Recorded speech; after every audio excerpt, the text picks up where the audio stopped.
Welcome students to my YouTube channel physics info. स्वागत है आपका। और आज हम लोग पढ़ेंगे वेक्टर्स के बारे में। और लास्ट लेक्चर में मैंने आपको वेक्टर्स के बारे में बताया था कि दो वेक्टर क्वांटिटी को, कम से कम दो वेक्टर्स को कैसे ऐड किया जाता है। ठीक है, कैसे हम उसको ऐड करते हैं और किस तरह से जो वेक्टर का एडिशन है वो मैथमेटिकल एडिशन के सिमिलर भी है और नहीं भी। मतलब सिंपली हम उसको ऐड कर भी सकते हैं मैथमेटिक्स की तरह, लेकिन नहीं भी कर सकते। लास्ट टॉपिक में मैंने आपको सिंपली ऐड करना सिखाया था और मैं आपको फिर से बता दूं, मैंने आपको उसमें ये बताया था कि दो वेक्टर अगर सेम डायरेक्शन में हैं, सेम वेक्टर हैं और सेम डायरेक्शन में हैं, तो आप उन दोनों को डायरेक्ट प्लस कर सकते हैं। चलिए आपके सामने एक सिंपल सा एग्जांपल है कि ये एक बॉक्स यहाँ पर रखा हुआ है और इस बॉक्स के इस तरफ 10 न्यूटन फोर्स लग रहा है और इसी तरफ 5 न्यूटन और लग रहा है। और फोर्स एक वेक्टर है, ये आप सब जानते हैं। फोर्स एक वेक्टर क्वांटिटी है, ये आप सब जानते हैं। तो ऐसे में 10 + 5 कितना मिलता है? 15 न्यूटन। ये आपने सिंपली ऐड किया। वो इसीलिए ऐड किया क्योंकि सेम डायरेक्शन थी। अगर यही 5 न्यूटन फोर्स इस डायरेक्शन से लग रहा होता यहां पे, तो क्या होता? तो आप इन दोनों को माइनस करते, 10 - 5 5 न्यूटन होता और ऑब्जेक्ट जो है वो इसी डायरेक्शन में जाएगा 5 न्यूटन फोर्स के साथ। ये कब आया? 10 - 5 5 न्यूटन। तो यहां आपने सिंपली माइनस कर दिया। तो यानी कि दो वेक्टर को डायरेक्टली ऐड कब किया जा सकता है? सेम क्वांटिटीज को when they are acting in the same direction and when they are subtracted in case of opposite direction। Clear है? कम से कम दो और उसके भी रिस्पेक्ट में 3 4 5 कितने भी हो सकते हैं। बात समझ में आ गई आपको? बिल्कुल ठीक बात है। तो आज मैं आपको वेक्टर को ऐड करना सिखाऊंगा, लेकिन सेम डायरेक्शन और अपोजिट डायरेक्शन में नहीं। अब सवाल ये आएगा कि अगर सेम डायरेक्शन में ना हो, जैसे आपके सामने एक सिचुएशन है, ध्यान से देखना डायग्रामेटिकली, कि ये आपके सामने एक बॉक्स है, वही अभी जैसे मैंने लिया। इस बॉक्स के राइट साइड में 10 न्यूटन फोर्स लग रहा है। मतलब कोई इसको यहां खींच रहा है 10 न्यूटन फोर्स के साथ, और कोई दूसरा पर्सन इसको खींच रहा है यहां भी 10 न्यूटन फोर्स के साथ। ठीक है, तो जिन बच्चों को वेक्टर समझ में आ गया, तो आई होप उनका आंसर अब ये नहीं होगा कि वो 10 और 10 कहें कि 20 न्यूटन फोर्स इस ऑब्जेक्ट पे लग रहा है। जिन बच्चों को वेक्टर समझ में आ गया, ठीक है। और जिनको नहीं समझ में आया, उनको अभी भी टाइम है उनके पास समझने का कि वेक्टर क्वांटिटीज डायरेक्शन बेस्ड होती हैं। मैग्नीट्यूड तो है ही, लेकिन डायरेक्शन का भी रोल है वहां पे। तो यहां दोनों की डायरेक्शन सेम नहीं है, दोनों के बीच में कोई ना कोई एंगल है। They are inclined with each other, है कि नहीं? बताइए। बिल्कुल है। दूसरी बात यह कि ये 10 और 10 20 तो होगा ही नहीं, बिल्कुल नहीं होगा। ठीक है, बिल्कुल नहीं होगा। वो कब होता है? जब दोनों पैरेलल होते हैं, और पैरेलल होने का मतलब थीटा 0 डिग्री होता है। और माइनस कब होते हैं? जब अपोजिट होते हैं। और एंटी पैरेलल होने का मतलब थीटा 180 डिग्री होता है। ना तो ये 0 डिग्री है, ना ये 180 डिग्री है। ठीक है, ऐसे में क्या करें? आंसर ना तो 20 आएगा ना 0 आएगा। इसका मतलब है 0 और 20 के बीच में आएगा। ना ही 0 आएगा ना ही 20 आएगा, 0 और 20 के बीच में आएगा। पता नहीं कितना आएगा। तो इसके लिए जो मैं आज आपको समझाने जा रहा हूं, देखिए, triangle law of vector addition और दूसरा parallelogram law of vector addition. तो सबसे पहले दिमाग में ये उठेगा कि यार वेक्टर एडिशन तक तो ठीक था, पर ये ट्रायंगल और पैरेललोग्राम इसका क्या मतलब है? इसी का तो रोल है, इसी का तो रोल समझने जा रहे हैं कि ट्राइंगल लो है, इट मींस दो वेक्टर इस तरह से काम कर रहे होंगे, समथिंग लाइक ट्रायंगल जैसी कुछ शेप बनने वाली। ट्रायंगल तो पता ही क्या होता है, 3 साइड का पॉलीगन होता है। पैरेललोग्राम क्या होता है, 4 साइड का पॉलीगन होता है जिसकी अपोजिट साइड इक्वल होती है ना। बिल्कुल सही बात है। बट क्या रोल है उस ट्रायंगल का, पैरेललोग्राम का, वेक्टर के एडिशन में? चलिए आइए समझते हैं। सबसे पहले triangle law of vector addition. सबसे पहले क्या समझने जा रहे हैं बच्चों? Triangle law of vector addition. ठीक है, यस, आज का हमारा ये टॉपिक रहेगा। यस बच्चों, शुरुआत करते हैं triangle law. Triangle law of vector addition. पहले इसकी स्टेटमेंट समझते हैं, फिर ये समझेंगे कि कैसे ट्रायंगल बन रही है। ट्रायंगल तो हम सब जानते हैं, पहले मैं इसकी स्टेटमेंट बनाता हूं। स्टेटमेंट समझाने से पहले चलो मैं आपको डायग्राम बना के दिखाता हूं। देखिए बच्चों, ये एक वेक्टर है और इस वेक्टर का नाम, इस पॉइंट का नाम O, जहां से जहां तक इसका मैग्नीट्यूड है उस पॉइंट का नाम है A।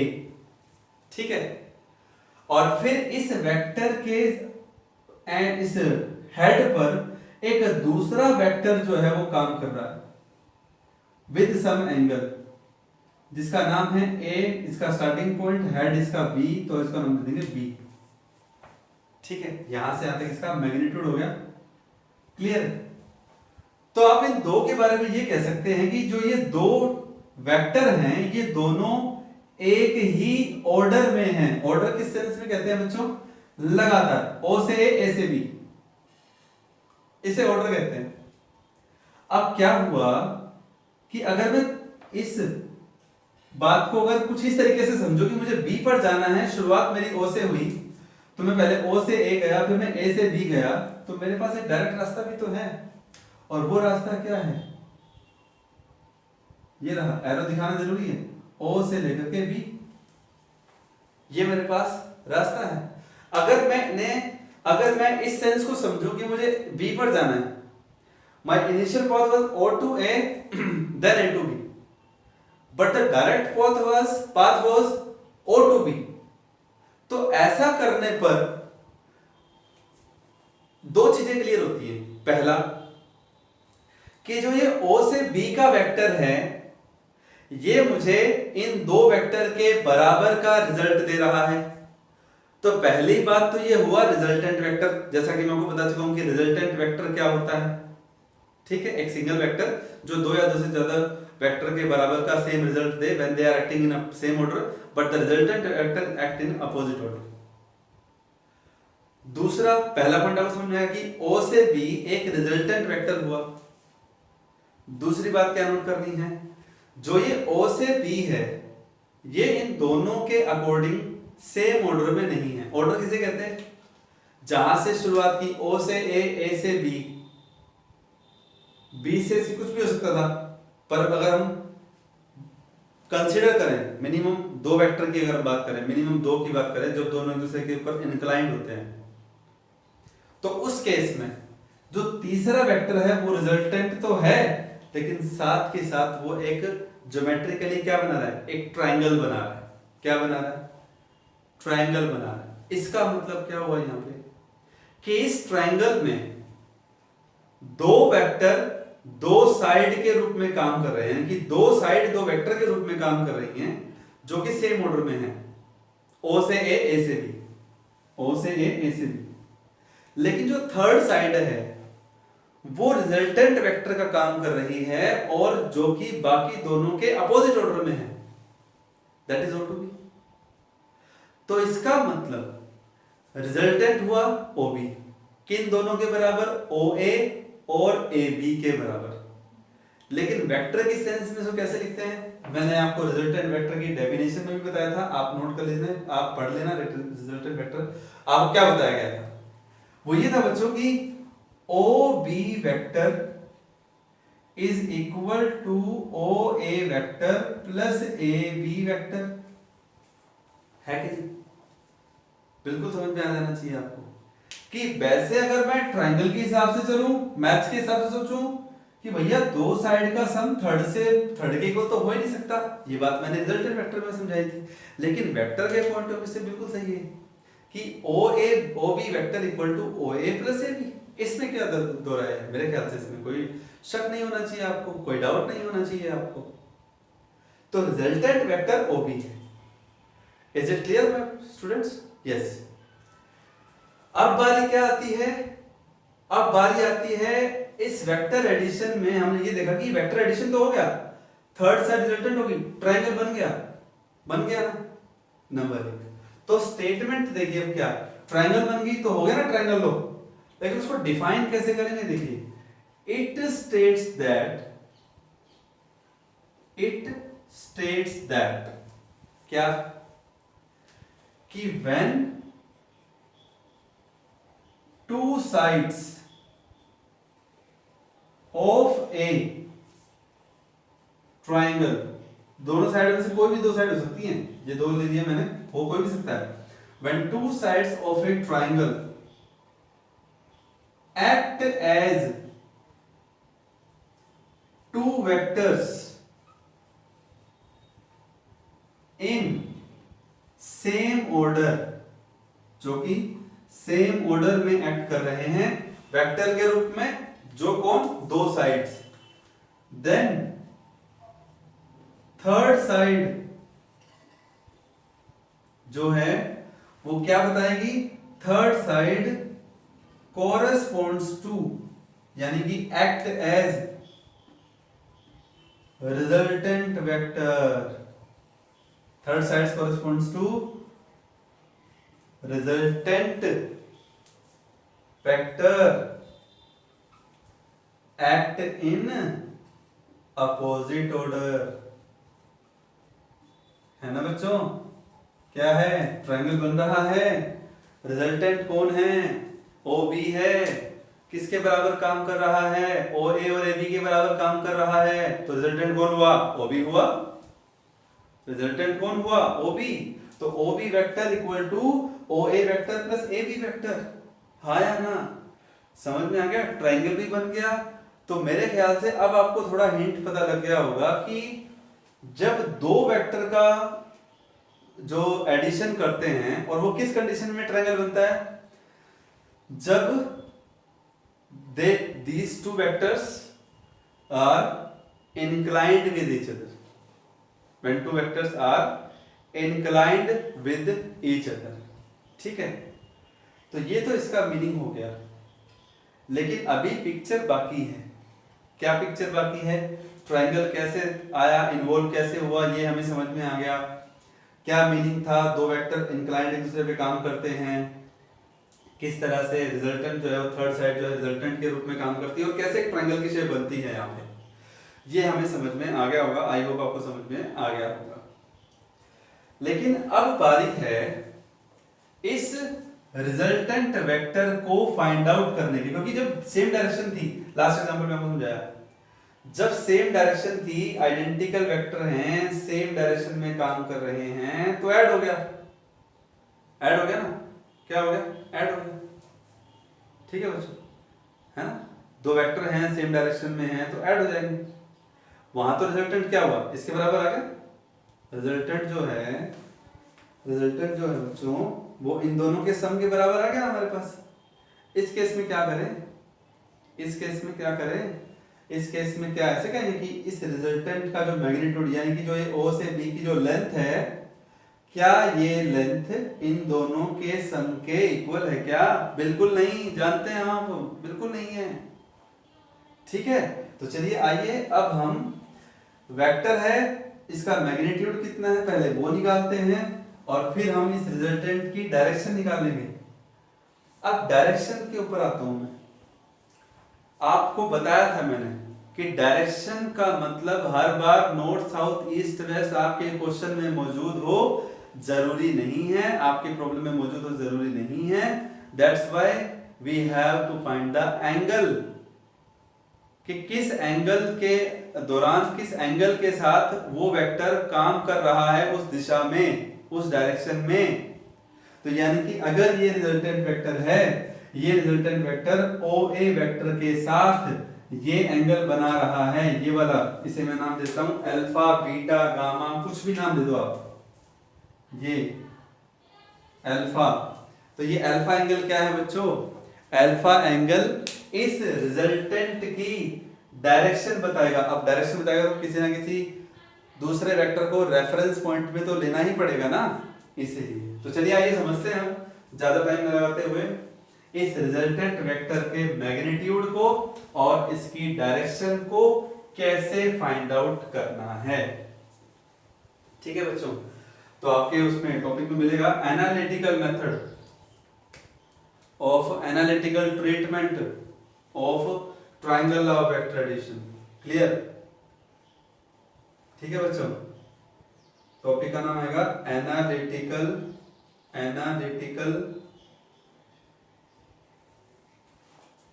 ट्रीटमेंट। किसका ट्रीटमेंट कर रहे हैं हम यहाँ? किसका ट्रीटमेंट कर रहे हैं? रिजल्टेंट वेक्टर का। ठीक है, एनालिटिकल ट्रीटमेंट ऑफ, ट्रायंगल की शेप बना रहा हूं शॉर्टकट में, triangle law of vector addition. ठीक है बच्चों, ये इस टॉपिक का नाम है और आपको हेडिंग बना करके इस टॉपिक में दो चीजें नोट करनी है। पहला, जो फर्स्ट पॉइंट हमारा रहेगा वो रहेगा इस रिजल्टेंट की का मैग्नीट्यूड निकालना। दूसरा हमारा टारगेट रहेगा इसकी डायरेक्शन निकालना। तो फर्स्ट पॉइंट हमारा है magnitude of R, magnitude of vector R, that is, कैसे लिखते हैं इसको मैग्नीट्यूड को? या तो मॉडुलस का साइन या फिर वेक्टर का साइन हटा दीजिए, है ना।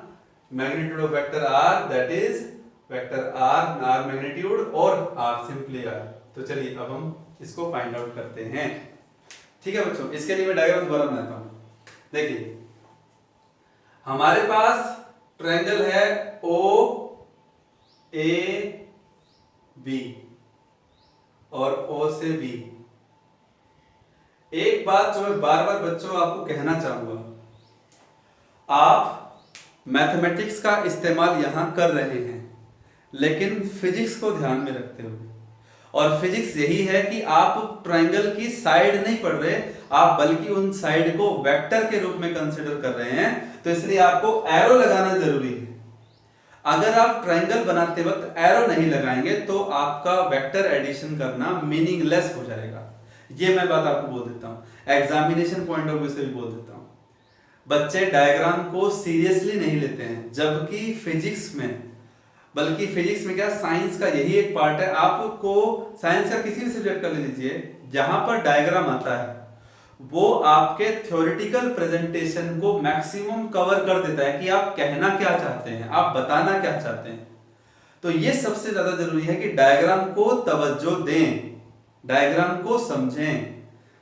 ठीक है, तो यहां पे मैंने O से A से B वेक्टर लिया और रिजल्टेंट वेक्टर OB वेक्टर है। और यहां मैं अब आपको एक बात बताना चाहूंगा, आप लोगों को मैंने यहां पे बताया कि जो ये रिजल्टेंट वेक्टर है OB वेक्टर, ये एंगल अल्फा बना रहा है। और जो अब मैं आपको बात बताने जा रहा हूं, जो मैं एक्स्ट्रा ज्योमेट्री पार्ट करने जा रहा हूं, अब आपसे कोई ये कहे कि इन दो साइड के बीच में कौन सा एंगल है, आई रिपीट, दो साइड नहीं कहेंगे, दो वेक्टर कहेंगे। क्या कहेंगे? दो वेक्टर कहेंगे। दो वेक्टर के बीच में कौन सा एंगल है? तो बच्चे अक्सर गलती करते हैं कि ये दोनों के बीच का एंगल होगा। चलिए मैं आपको क्लियर कर देता हूं कि नहीं बच्चों, ये इनके बीच का एंगल होगा मैथ्स के हिसाब से। लेकिन जब वेक्टर की बात करते हैं तो वेक्टर कहता है कि भैया दो वेक्टर के बीच का एंगल ये नहीं है, दो वेक्टर के बीच का एंगल है ये। क्यों है? आइए समझते हैं कैसे है, देखिए समझते हैं। एक्चुअल में क्या होता है, देखिए ये वेक्टर इस दिशा में जा रहा है, तो इसकी डायरेक्शन ये हो गई, इसका लाइन ऑफ एक्शन मैंने थोड़ा आगे बढ़ा दिया, तो इसकी डायरेक्शन ये हो गई। क्लियर? ये वेक्टर इस दिशा में जा रहा है, तो यानी कि इन दोनों वेक्टर के बीच में, यानी कि ये वेक्टर इसके विद रिस्पेक्ट में किस डायरेक्शन में है, तो वो ये एंगल नहीं बताएगा, ये एंगल बताएगा, क्योंकि उसका जो पाथ था, जो उसका लाइन ऑफ एक्शन है वो ये है, इसका लाइन ऑफ एक्शन ये है। तो आप लाइन ऑफ एक्शन के मुताबिक, लाइन ऑफ एक्शन कहते हैं कि आप किसी वेक्टर के मैग्नीट्यूड की लाइन को ज्योमेट्रिकली आगे बढ़ा दें, तो उसे आप लाइन ऑफ एक्शन कह सकते हैं कि वो उस दिशा में काम कर रहा है। तो बच्चों, दो वेक्टर के बीच का एंगल ये नहीं होगा, ये होगा। ठीक है? क्योंकि ये इस डायरेक्शन में जा रहा है, इसकी लाइन ऑफ एक्शन ये है, इसका लाइन ऑफ एक्शन ये है, तो दोनों के लाइन ऑफ एक्शन के बीच के एंगल को वेक्टर के बीच का एंगल कंसीडर करते हैं कहीं। ठीक है बच्चों? यस। तो एक तो पॉइंट ये हो गया। अब जो मुझे निकालना है वेक्टर, मैं पहले आप क्लियर कर दूं, ये मैंने रिजल्टेंट आर जो लिखा है ना, ये बच्चों O से B, अब मैं जो नाम लिखने जा रहा हूं, ये R वेक्टर है। देखिए, आप OB साइड नहीं देंगे, नाम OB वेक्टर ही देंगे, लेकिन वो OB वेक्टर का नाम R वेक्टर है। O से A वेक्टर का नाम मैंने यहाँ पे दे दिया P वेक्टर, और A से B वेक्टर का नाम हमने दे दिया Q वेक्टर। कई बच्चे गलती क्या करते हैं कि O से A को नाम देते हैं A वेक्टर, मतलब नाम भी OA है और उस OA वेक्टर को A नाम दे रहे हैं। बिल्कुल गलत है भैया, ऐसा नहीं करना है। आप वर्टेक्स का जो नाम दे रहे हैं, उस वर्टेक्स को वेक्टर का नाम मत दीजिए। वर्टेक्स का नाम अलग है तो वेक्टर का नाम अलग है। OA vector is nothing but P vector. तो सेम चीज वहां पे आ जाएंगे कि जो P वेक्टर है, क्योंकि कई बच्चे कंफ्यूज इसलिए होंगे सर ये R कहां से आ गया, R तो डायग्राम में था ही नहीं ना, तो अब मैंने आपको मेंशन करके बता दिया। A से B है Q वेक्टर और O से B है बच्चों R वेक्टर। क्लियर? तो ये है शुरुआत। तो सबसे पहले हमें R का मैग्नीट्यूड निकालना है। ठीक है?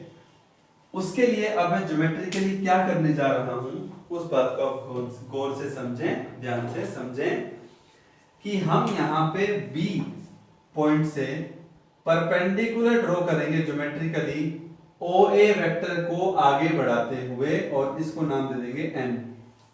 क्या लिखा मैंने? मैं मेंशन कर देता हूं, मैंने क्या लिखा? ड्रॉ, क्या ड्रॉ किया? देखिए क्या ड्रॉ किया? BN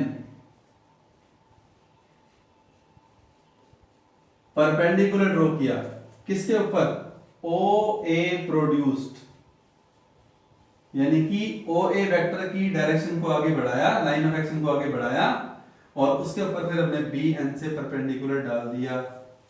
ये हमारी हेल्प ज्योमेट्री है, इसी से हमें हेल्प मिलेगी हमें R का मैग्नीट्यूड कैसे निकालना है।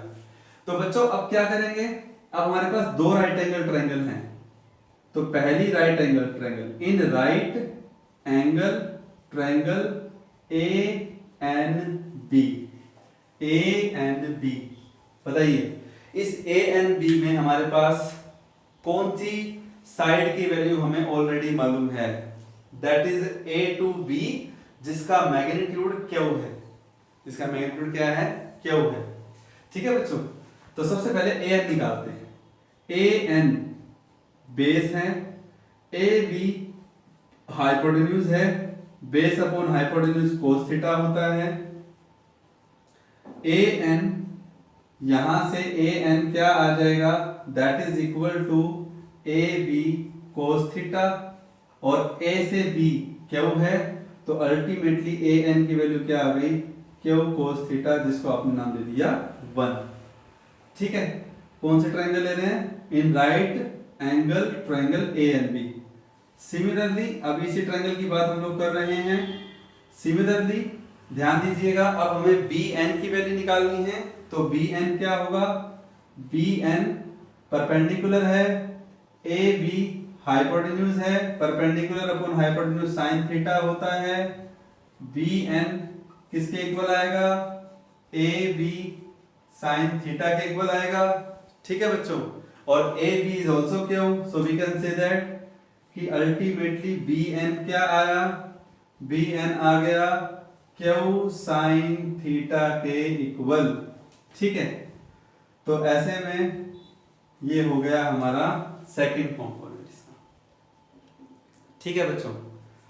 अब उसके बाद bn equal to Q sine theta हो गया।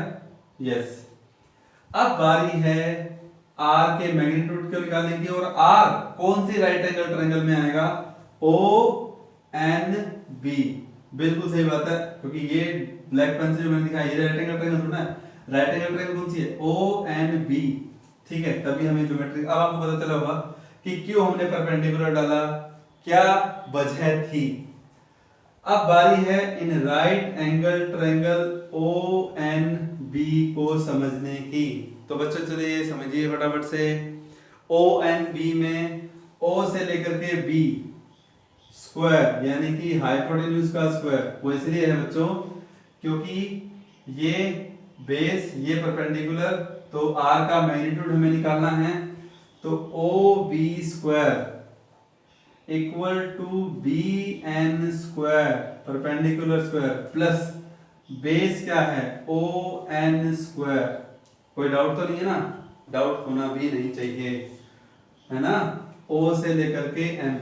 तो चलिए अगर मैं डायग्राम में आपको समझाऊं, ओ से एन कितना है? ओ से लेकर के एन को लिख सकते हैं ओ ए प्लस ए एन। और बच्चों अभी आपके सामने आ गया कि ए से एन की जो वैल्यू है वो कितनी है, अभी हमने निकाला Q cos theta, Q cos theta. और बी से लेकर के एन की वैल्यू कितनी है?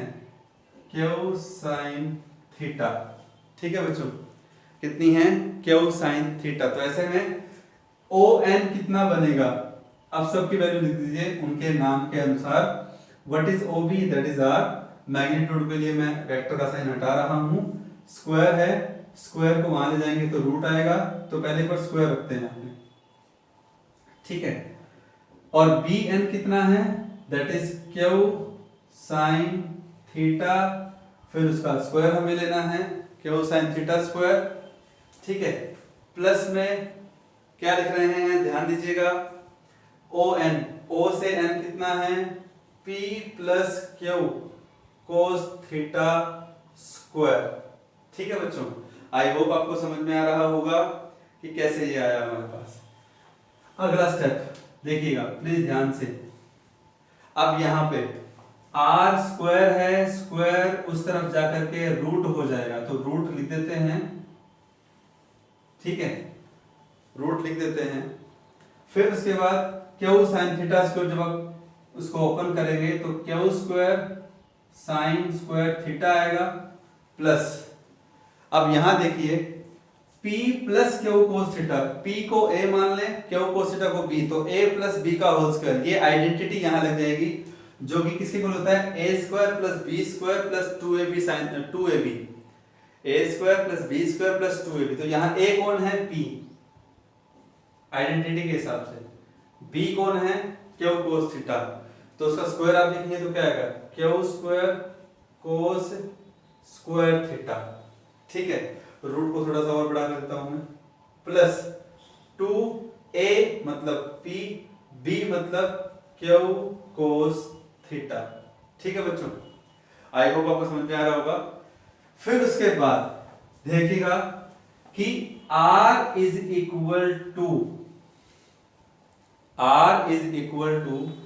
अंडर रूट, क्या कॉमन आ रहा है? P स्क्वायर अकेला है, पहले लिख दीजिए Q square sine square theta, Q square cos square theta, Q square आ जाएगा। कैसे आ जाएगा? क्योंकि क्यू स्क्वायर कॉमन लेंगे तो sign square theta plus cos square theta बचेगा, जो कि 1 होता है, आप सब जानते हैं। और लास्ट में जो टर्म है वो क्या है? Plus 2pq cos theta.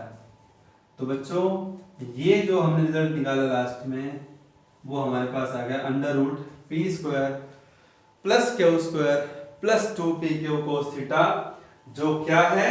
Are का मैग्नीट्यूड है। क्या है बच्चों? आर का मैग्नीट्यूड है। तो आई होप आपको समझ में आया होगा, बिल्कुल बढ़िया तरीके से मैथमेटिक्स है, ध्यान से गौर से देखना है इसको, और स्क्रीन को पॉज करके स्क्रीनशॉट खींच करके आपके सामने जो वेक्टर एडिशन की डेफिनेशन है वो भी लिखनी है, और कैसे एनालिटिकली हम उसको मैथमेटिकली कैसे उसको आर के रिजल्टेंट के मैग्नीट्यूड को कैलकुलेट कर रहे हैं वो भी आपको देखना है। यस, अब आ जाइए इसके बाद r का मैग्नीट्यूड निकाल लिया। मैग्नीट्यूड का मतलब कि O से B की लेंथ कितनी है, निकाल दिया ना।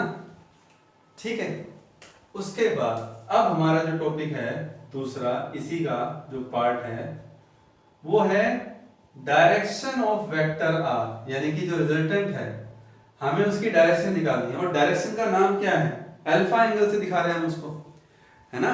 डायरेक्शन किससे दिखा रहे हैं, एंगल अल्फा से दिखा रहे हैं। तो उसके लिए क्या करना है बच्चों, उसके लिए अगेन ट्रायंगल हमें वही लेनी है, इन राइट एंगल ट्रायंगल। डायरेक्शन में अल्फा दिखाना है, तो अल्फा मतलब sine cos alpha tangent alpha, लेकिन हम वही यूज करेंगे जिसमें रिजल्टेंट ना हो, बाकी दोनों वेक्टर शामिल हो। तो इन राइट एंगल ट्रायंगल कौन सी, ओ एन बी, कंप्लीट बड़े वाली right angle triangle O N B में टेंजेंट अल्फा किसके इक्वल होगा, परपेंडिकुलर। परपेंडिकुलर कौन, क्यू साइन थीटा, और बेस कौन, P plus Q cos theta. तो दिस इज द डायरेक्शन जो हम निकाल सकते हैं। ठीक है, अभी मैं आपको ना ये चीज यूज करना सिखाऊंगा। पहले फिलहाल तो आप भी इस डायग्राम के अनुसार जो भी मैंने लेबलिंग यहाँ दी, जो मैंने नाम दिया हर एक वेक्टर को, उसके अकॉर्डिंग आपको मैंने डायरेक्शन निकालना सिखा दिया। मैंने आपको उसका रिजल्टेंट जो है उसका मैग्नीट्यूड निकालना सिखा दिया। तो ये हमारा कंप्लीट टॉपिक हो गया है ट्रायंगल लॉ वेक्टर एडिशन का, कि कैसे हम रिजल्टेंट निकाल रहे हैं, कैसे वहां पे ट्रायंगल बन रहा था, तो कैसे हमने उसे ट्रायंगल लॉ का नाम दिया। ये सबसे ज्यादा जरूरी था कि ट्रायंगल लॉ में दो वेक्टर एक ही ऑर्डर में काम कर रहे थे, तो थर्ड साइड अपोजिट ऑर्डर में काम कर रही है, तो वो कैसे रिजल्टेंट के तौर पर यहां पर होगी। ठीक है बच्चों, यस। अब बारी है parallelogram law of vector addition को पढ़ने की। ठीक है, अब क्या बारी है, parallelogram law of vector addition को पढ़ने की। ठीक है, लेकिन पहले स्क्रीन को पॉज करके आप इस पूरे टॉपिक को ढंग से नोट कर लें, फिर हम नेक्स्ट टॉपिक पर आएंगे। ठीक है बच्चों, yes, come to the point, parallelogram law of vector addition.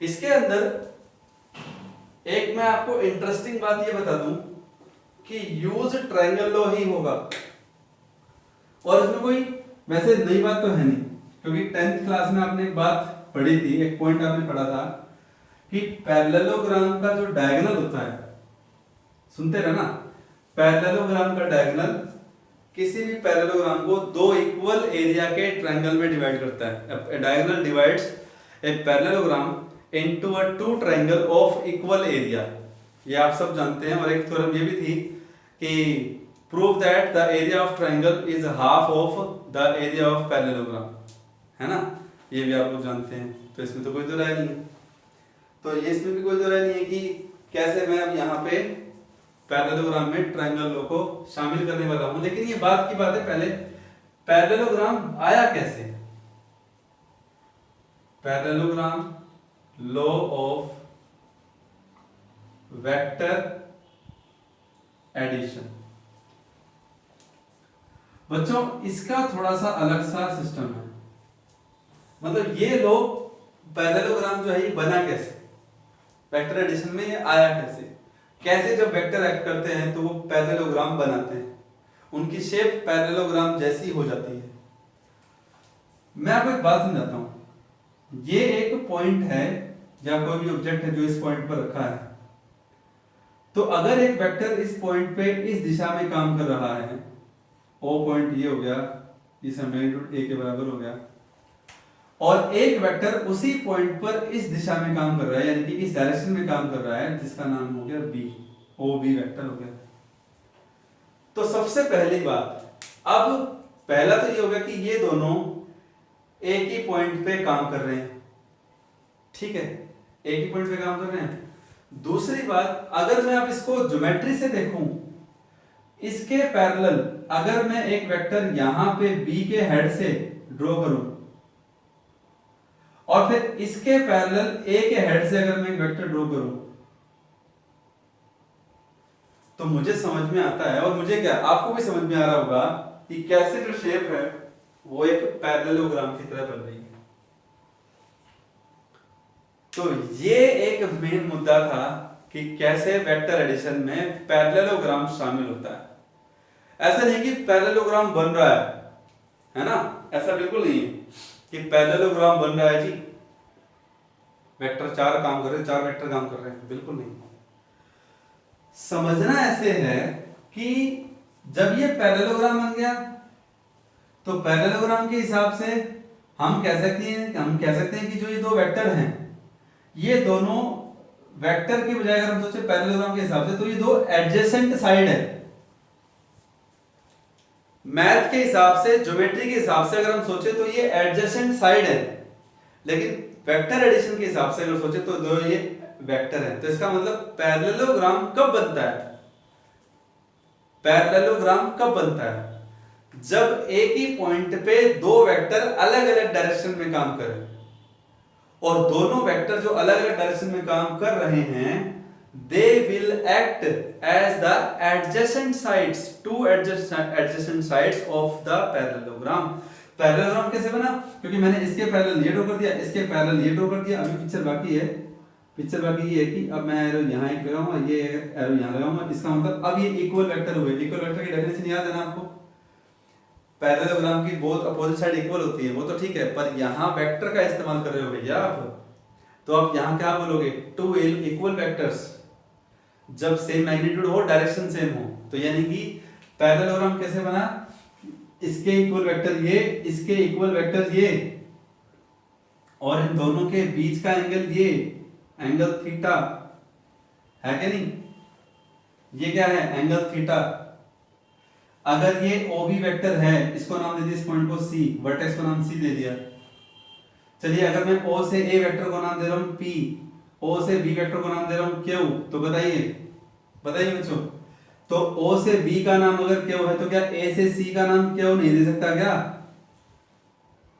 अगर ओ से ए को नाम पी वेक्टर दे रहा हूं तो बी से सी वेक्टर को पी नाम नहीं दे सकते क्या? दे सकते हैं भाई, बिल्कुल दे सकते हैं, 100% दे सकते हैं, 200% दे सकते हैं, इसमें कोई डाउट नहीं है। समझ रहे हैं आप मेरी बात बच्चों? तो इसका मतलब अब यहां देखो, अब मैं अगर कुदरती डायग्राम ड्रॉ अगर कर दूं,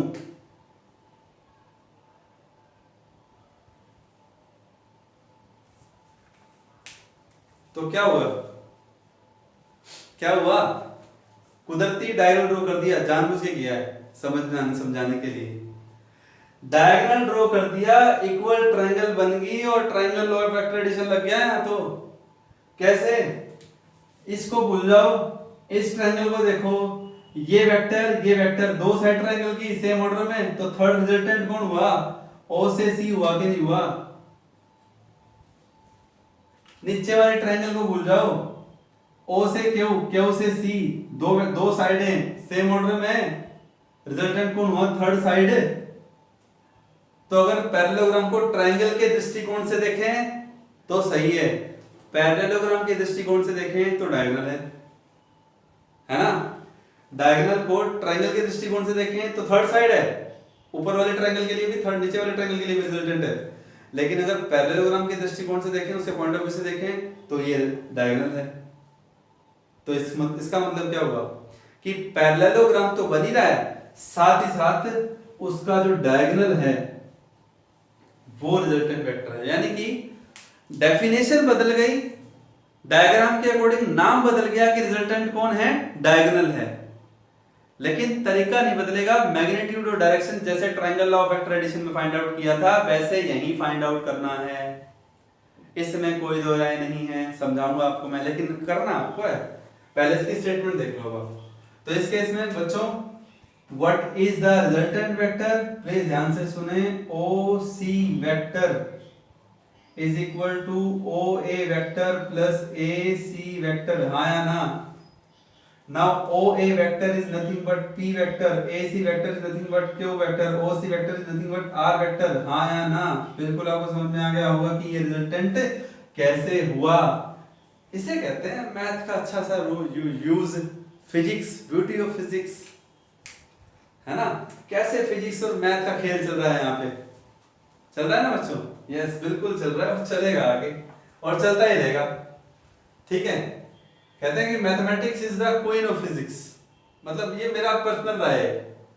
ठीक है, तो बिल्कुल सही बात है भाई, काम नहीं चलेगा मैथ्स के बिना फिजिक्स में। तो इट स्टेट्स दैट, डेफिनेशन क्या है जी? इट स्टेट्स दैट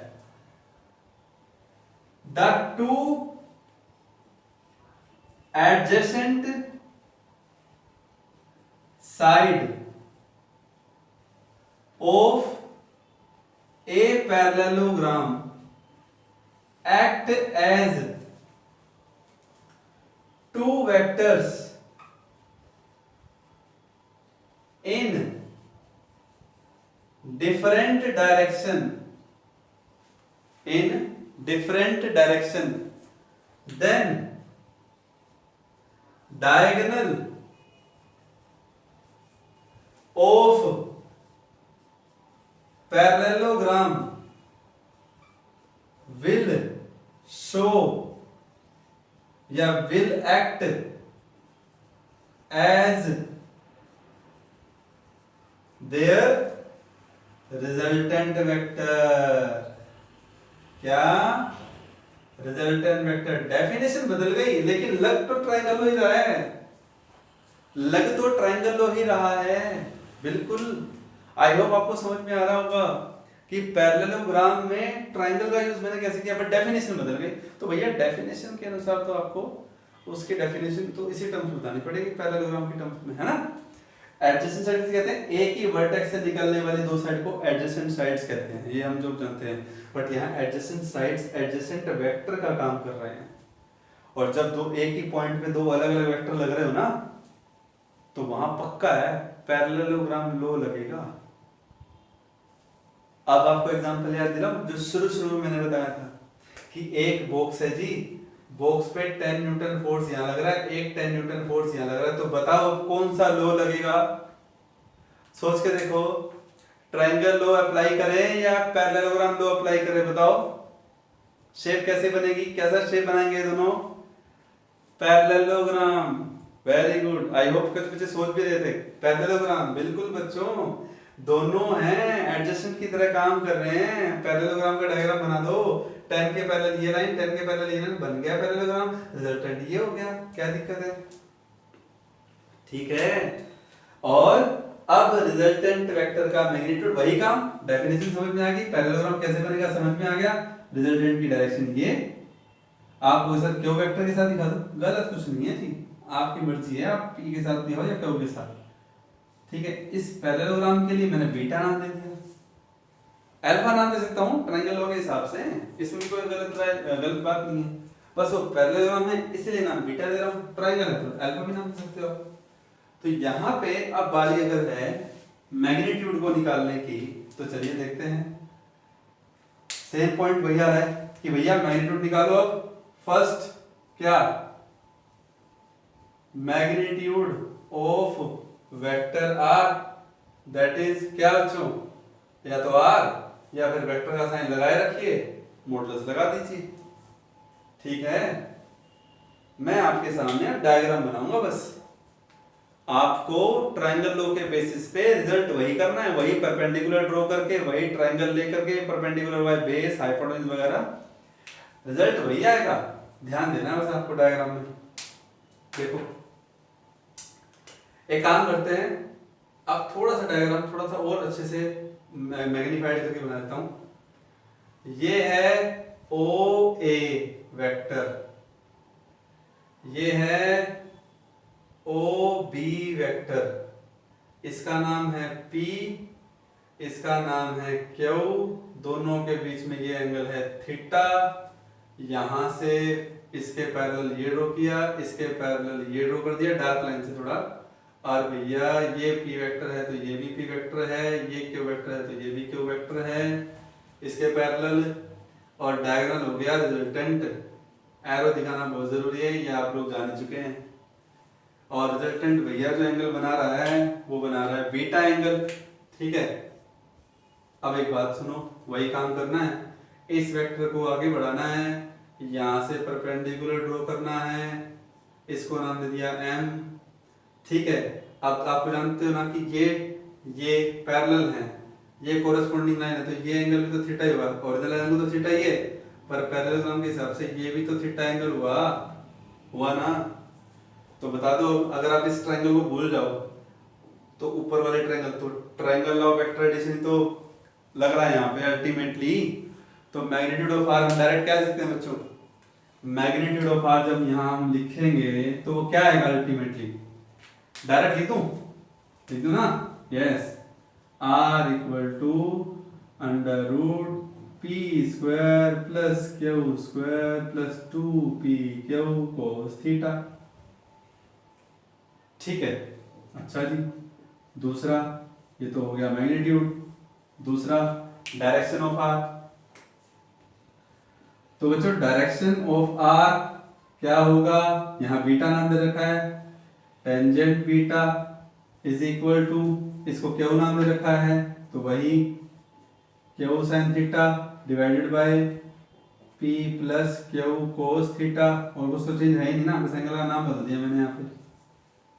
ठीक है बच्चों, एक बात का ध्यान रखना आपको, जब मैं आपको अप्लाई करना सिखाऊंगा न्यूमेरिकल में, तब मैं आपको ये पॉइंट बताऊंगा, क्योंकि बाद में बताना भी बताना। ठीक है, तो आई होप क्लियर कि क्या हम लोगों ने सीखा। हम लोगों ने वेक्टर एडिशन सीखा, कब, किस कंडीशन में, जब दो वेक्टर एक दूसरे के साथ एंगल से काम कर रहे हो, ना ही वो पैरेलल हो, एंटी पैरेलल हो। ठीक है बच्चों, आई थिंक आपको ये समझ में आ गया होगा बिल्कुल तरीके से। ठीक है ना, तो इस बात का आपको ध्यान रखना है, इस बात को आपको इम्प्लीमेंट करना है, और नोट कर लेना स्क्रीन को पॉज करके, और स्क्रीनशॉट लेकर के अपना ध्यान रखिए, फैमिली मेंबर का भी ध्यान रखिए, पढ़ाई करिए अच्छे से, और चीज़ों को समझिए, नोट्स जो है बनाते रहिए। ठीक है ना, thank you very much, good luck.